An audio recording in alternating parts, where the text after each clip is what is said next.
When you look at history through the eyes of women, you see a different history. Corra Mae Harris was born on a farm near Elberton in 1869, living most of her life in the Georgia mountains. She attended a couple of female academies, never finished anything like a formal education. She was very much self-taught. She was the oldest child of 3. Her father had problems with alcohol. Her mother was a very traditional mother, very straight-laced. She got married fairly young to a man named Lundy Harris, who was a Methodist minister and a professor at Emory College. That became a big influence in her life. The marriage was not a happy one. Lundy Harris was a Methodist circuit rider in the mountains, serving malnourished, isolated people in tiny churches for a salary of $245 per year. We know that he dealt with severe depression, and so she was constantly trying to deal with his temperament, and so eventually she wound up having to support the family. In 1888, Lundy suddenly left his family and disappeared, later to be found in Texas, suffering aphasia and living in fantasy. Corra nursed him through repeated nervous breakdowns, but in 1910, he took his own life. Lundy was a troubled individual, an alcoholic at times, severe bouts of depression.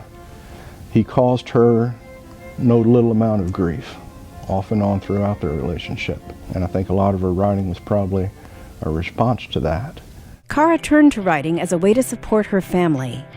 She wrote her first novel, The Circuit Rider's Wife, and the Saturday Evening Post promptly accepted it. Over the years, she wrote 10 novels that were serialized before being published in book form. From then on, writing and the Post became her life support. She published novels and essays, and eventually was sent abroad on reporting missions.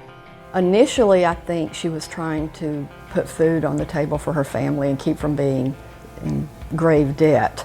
We talk about a woman who had the savvy, the vision, the ability to write for a national audience. They sent her abroad to become a battlefield correspondent, which earned her the credential that she was America's very first female battlefield correspondent.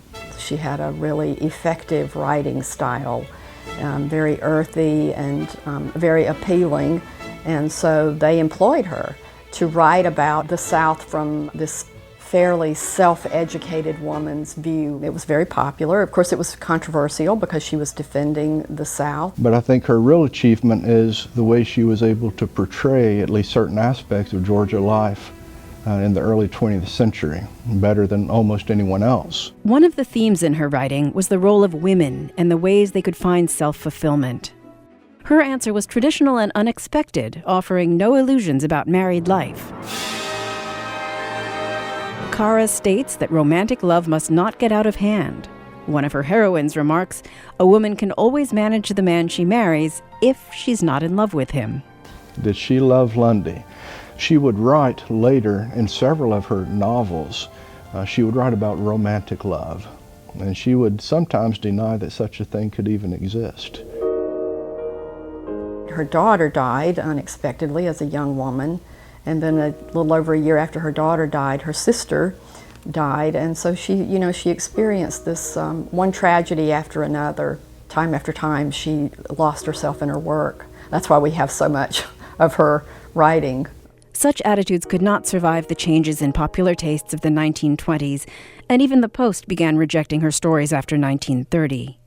Her vivid storytelling and clearly drawn characters make her work stand as a testament to her times, and the money enabled her to purchase a home in Bartow County. She moved to Bartow County, where Cartersville is, and she lived in a place that she called In the Valley. It was 200 acres, and she farmed it. She bought that place as a haven, a refuge, a place to get away. I'd like to see it be a magnet to keep Corra Harris's memory alive, and the fact that she did contribute something considerable to Georgia. I think by the time she got ill in her last years, she had come to terms with most of what deeply troubled her.